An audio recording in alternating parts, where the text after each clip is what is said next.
Para entender la mecánica del tratado, habíamos dicho, y quiero volverlo a decir, tenemos que entender su terminología, los conceptos que utiliza, porque, como ya dije también, no es cada concepto, cada palabra, lo que nosotros entendemos en el lenguaje común o en el uso común, lo que es, sino lo que está en el tratado. ¿A dónde? En el artículo 1, las definiciones. Entonces, antes de avanzar en un tercer video sobre este tema, para la semana que viene, vamos a desplegar algunas de esas definiciones, porque si no, es muy difícil que podamos entendernos. Las primeras que tenemos que recabar siempre de ese artículo 1 son: ¿qué es planta de cannabis? ¿Qué es resina de cannabis? ¿Y qué es cannabis? Bueno, ahora vamos a decir, de acuerdo al tratado, qué es. Y después vamos a agregar otros conceptos que tenemos que manejar. ¿Qué es planta de cannabis? Planta de cannabis es toda planta del género cannabis. Eso es simple de entender. Toda planta del género cannabis. ¿Qué es resina de cannabis? Lo que normalmente llamamos hash.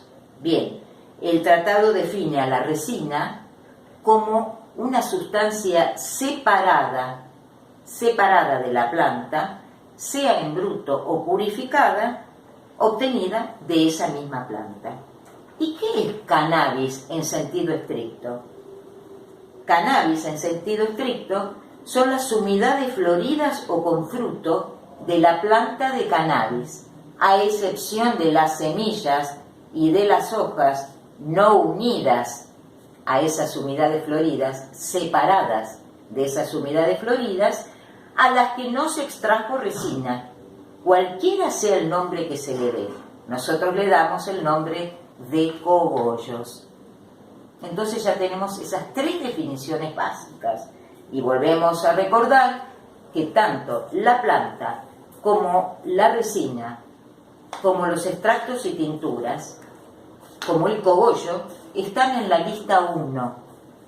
Y en la lista 4 encontramos nada más y nada menos que el hash y el cogollo, o sea, la resina y las sumidades floridas. Ahora vamos a conversar sobre otras definiciones. Todas las pueden encontrar en el artículo 1 del tratado, que está disponible en internet en el sitio de las Naciones Unidas y en castellano. Una definición que necesitamos es la de cultivo. Ustedes me dirán, ¿cultivo es cultivo? Bueno, sí, pero cuando el tratado dice cultivo, se refiere al cultivo de la adormidera, del arbusto de coca y de la planta de cannabis, que son los únicos estupefacientes que se cultivan.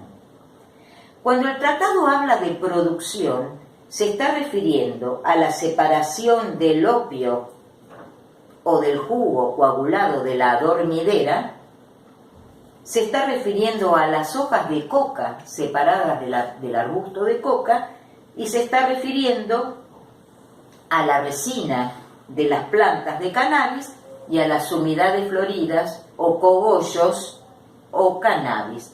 Esos son productos, mera separación sin mayor elaboración de la planta. Después el tratado nos habla de la fabricación. ¿Qué es fabricación? Ahí hay un grado más de intervención humana, porque por fabricación se entiende todos los procedimientos distintos de la producción que permitan obtener estupefacientes, incluidas la refinación y la transformación de unos estupefacientes en otros. Así, por ejemplo, no mencionando puntualmente la cannabis, el clorhidrato de cocaína que viene de las hojas de coca sería un ejemplo de fabricación. Bueno, por hoy vamos a quedar acá para que podamos asimilar todo esto. Y les cuento que en el próximo video vamos a hablar ya del régimen del cannabis, que surge de la interpretación armónica de 3 artículos del tratado.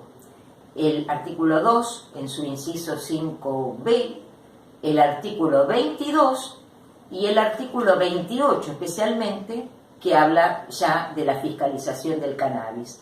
De la interpretación armónica de esos 3 artículos vamos a poder conceptualizar el sistema que el tratado establece.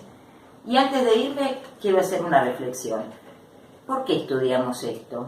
¿A quién le puede interesar esto? ¿Para qué nos sirve, dicho así en criollo? Bueno, mi opinión personal es que básicamente yo me dirijo a 2 públicos. Primero y principalmente a mis queridos compañeros de la militancia canábica. ¿Por qué? Porque si no estudiamos, no desarrollamos herramientas conceptuales, es muy difícil hacer política y muy difícil poner en claro cuáles son las transformaciones que estamos buscando en la legislación argentina.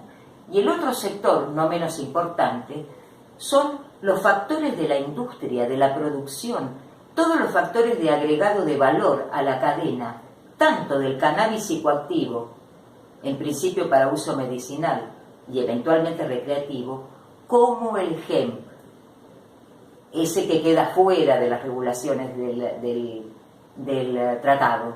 ¿Por qué? Porque también, sin estas herramientas, es muy difícil que podamos poner en pie, como queremos, una industria del cannabis. Bueno, nos vemos en la próxima, amigos.